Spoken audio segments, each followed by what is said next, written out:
વાત કરીએ નવસારી જિલ્લાની, જ્યાં પણ વરસ્યો વરસાદ। જલાલપુરમાં 1 ઇંચ વરસાદ વરસ્યો। વરસાદને કારણે તીઘરા જતા માર્ગ ઉપર ટ્રાફિક જામની સમસ્યા સર્જાઈ। દ્રશ્યોમાં અમે આપને બતાવી રહ્યા છીએ ટ્રાફિક જામની સમસ્યા નવસારીમાં, જ્યાં વરસાદ વરસતા ટ્રાફિક જામ થયો। જલાલપુરમાં 1 ઇંચ જેટલો વરસાદ વરસ્યો।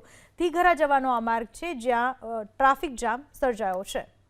દક્ષિણ ગુજરાતમાં વરસાદની હવામાન વિભાગે આગાહી કરી હતી, તે અનુસાર સુરત અને નવસારીમાં વરસાદ વરસી રહ્યો છે। જલાલપુરમાં પણ આશરે 1 ઇંચ જેટલો વરસાદ વરસ્યો। વાત કરીએ નવસારી જિલ્લાની, જ્યાં પણ વરસ્યો વરસાદ।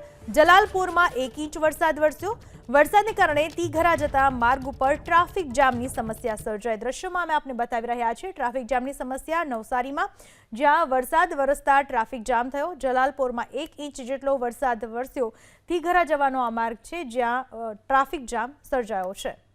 દક્ષિણ ગુજરાતમાં વરસાદની હવામાન વિભાગે આગાહી કરી હતી, તે અનુસાર સુરત અને નવસારીમાં વરસાદ વરસી રહ્યો છે। જલાલપુરમાં પણ આશરે 1 ઇંચ જેટલો વરસાદ વરસ્યો।